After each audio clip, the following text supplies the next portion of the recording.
আমিনুল ইসলাম বুলবুল Bangladesh one day বিশ্বকাপ ক্রিকেটের প্রথম অধিনায়ক। আমিনুল ইসলাম বুলবুল 1999 বিশ্বকাপে তার অধীনে ওই সময় বাংলাদেশ দল পাকিস্তানকে পরাজিত করে, বাংলাদেশ দল স্কটল্যান্ডকে পরাজিত করে এবং ওই বিশ্বকাপে এক আলোড়ন সৃষ্টি করতে সক্ষম হয় বাংলাদেশ। আমিনুল ইসলাম বুলবুল বাংলাদেশের টেস্ট ক্রিকেটে প্রথম সেঞ্চুরিয়ান ব্যাটসম্যান। মেহরাব হোসেন অপি, তার কথা বলতে হয় বিশ্ব ক্রিকেটে এবং বাংলাদেশ ওয়ানডে ক্রিকেটে প্রথম সেঞ্চুরিয়ান ব্যাটসম্যান শাহরিয়ার হোসেন বিদ্যুৎ। 1999 বিশ্বকাপ দলের সদস্য আকরাম খানের কথা বলতে হয়। এই আকরাম খানের নেতৃত্বে 1997 সালে আইসিসি ট্রফি জয়লাভ করে বাংলাদেশ কেনিয়ার বিপক্ষে। আপনারা সবারই জানার কথা নাইমুর রহমান দুর্জয়, তার কথা বলতে পারি।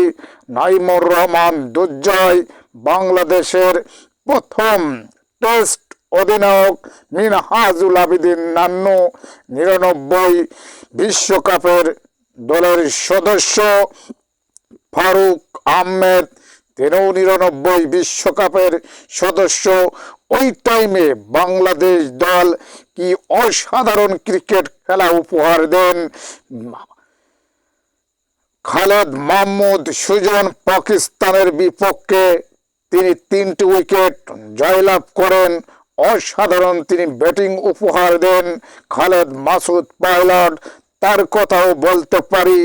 অসাধারণ তিনি উইকেট রক্ষকের দায়িত্ব পালন করতেন। মোহাম্মদ রফিকের ঘূর্ণি জাদুতে বহু ব্যাটসম্যানরা একেবারে অন্যরকম হতাশ হয়ে যেতেন। পাশাপাশি হাসিবুল হোসেন শান্ত, তার কথা বলতে পারি। অসাধারণ বোলিং করে থাকতেন, অসাধারণ ব্যাটিং করতেন হাসিবুল হোসেন শান্ত।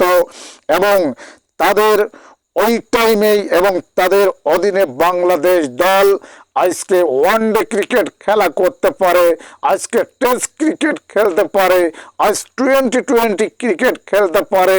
বাংলাদেশ ক্রিকেটের দামাল ছেলেরা ওই টাইমে যে খেলা উপহার দেন, কিন্তু বাংলাদেশের বর্তমান ক্রিকেট খেলার অবস্থা এত জঘন্য কল্পনা করা যায় না। বাংলাদেশ ক্রিকেট একেবারে শেষ। বাংলাদেশ ক্রিকেট কিভাবে ধ্বংস হয়ে গেল সেটি আপনারা চোখে না দেখলে